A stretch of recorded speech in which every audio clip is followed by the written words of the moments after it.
basically, I was thinking to myself, how bad does this new Lucasfilm production, Indiana Jones, need to flop to get Kathleen Kennedy fired? As you guys know, Lucasfilm doesn't just do Star Wars. She's also the president of the company that does the Indiana Jones franchise.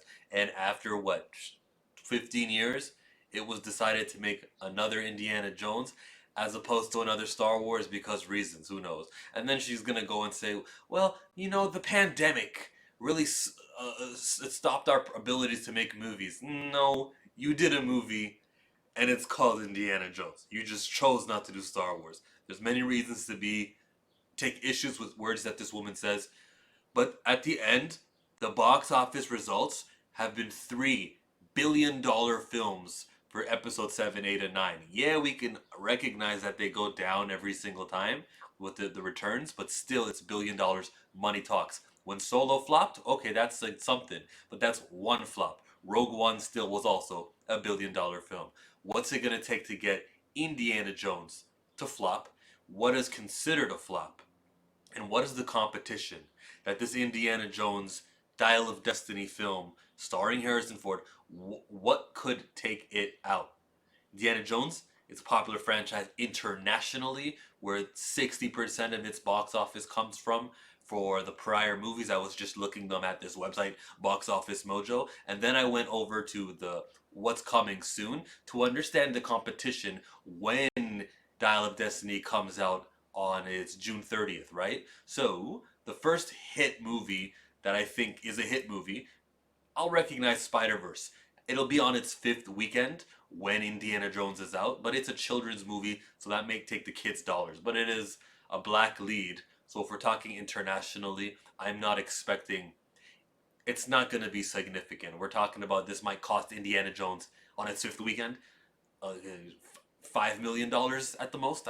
Even that. The next movie that is a big wide release is here, Transformers: Rise of the Beast, and this does even better internationally. The last one made like 70% of its box office gross from international sales. It will be on its fourth weekend when Indiana Jones is at the movie theaters, because it comes out, let me scroll up, on June 9th is when Transformers is going to be out. So again, because it's so long, people who would wanted to see Transformers, if they're, if a guy who goes to the movie theaters every 4 weeks, he will have seen Transformers, and then he's going to say, let me check out Indiana Jones possibly. It's still something though, because of the international flavor. If we're just talking about the casuals who show up to the movies. The next big wide release is The Blackening.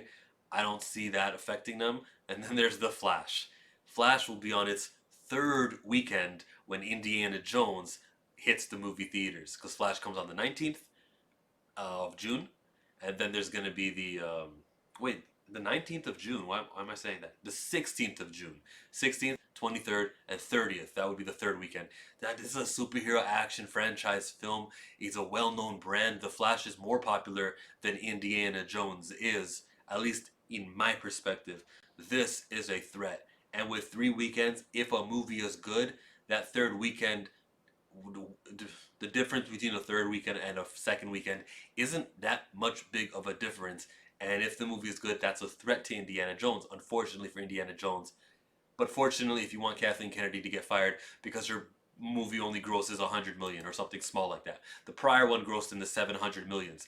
That was in 2008. This time around, Indiana Jones doing 700 million is less. Inflation and you do a movie planning to make more than the last time. They budget accordingly with their Indiana Jones franchise to make enough money to make it make sense. And I think The Flash is a threat. What else is there? Flash, June 23rd. The next wide release is Asteroid City. We got No Hard Feelings with Jennifer Lawrence.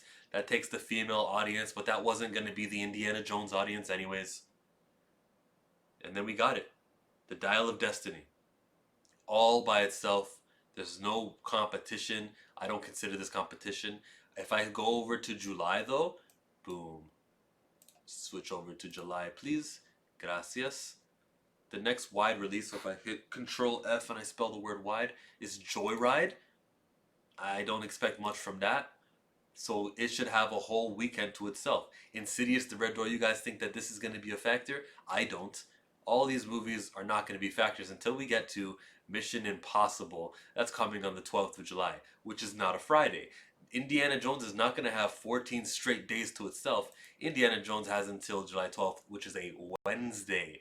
This was a shot taken from the Mission Impossible franchise and Tom Cruise in them to make it so that, okay, you're about to make less monies because now when the IMAX screens in every theater has a 4D screen and a 3D screen, those premium screens are going to be going to the brand new movie, which is going to make the most money.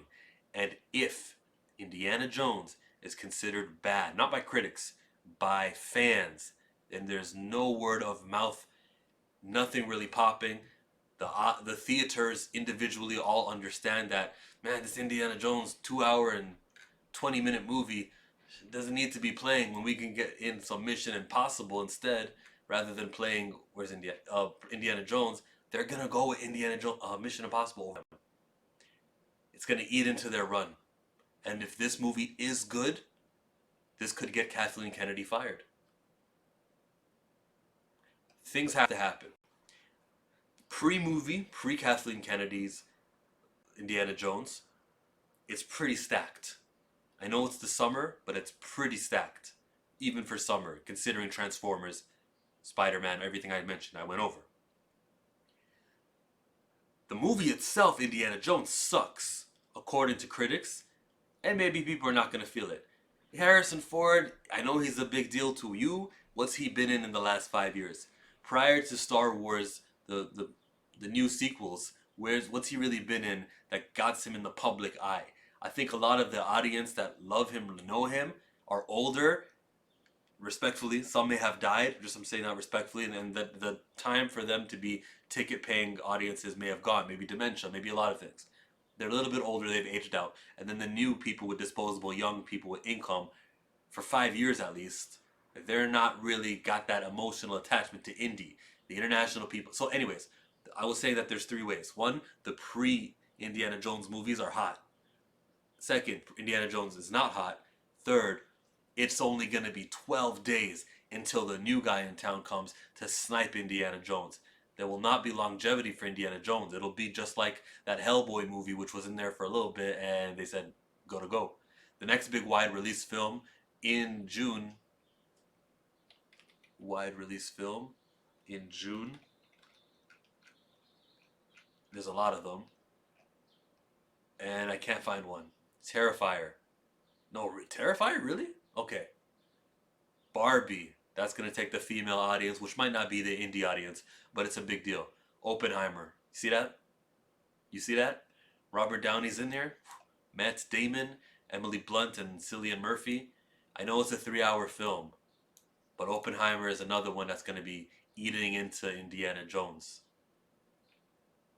It's looking bleak, and I want to ask you guys, what's the price on Indiana Jones? How much do they need to make on Indiana Jones for it to be a success? Because I got my questions. I don't know about Joyride. Maybe Joyride is also going to come in here and take some of that money that's going to go to them. I don't know, but it's there. It's a wide release film. Joyride. Indiana Jones is going to flop, and I think this might be what does it for Kathleen Kennedy, the 69-year-old with a contract with 2 years left. They just get rid of her out of performance because that's been happening over at Disney. I don't know. The number I would say is a flop. It's 400 million. If it makes below 400 million, that's considered a flop. We know that Quantumania made 450. We consider that a flop for Marvel.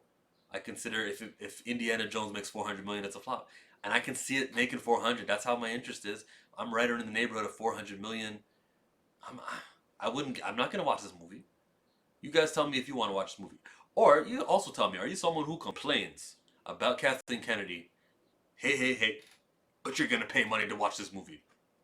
Why would you do that? Is it because you're like a media personality and you got to criticize things so you got to watch them? You could say that. That's valid. I understand. Maybe I go to the movies every week, so eventually I'm going to watch it. That's your thing on Fridays, so 1 out of 52 chance you're going to see this movie. Is that it? Okay. Since you go every week, okay, that makes sense to me. Why will you watch this movie?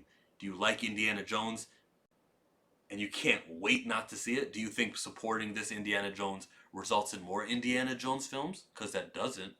Whether this does well or not, Harrison Ford is done. This is the last one. You're not funding the next one.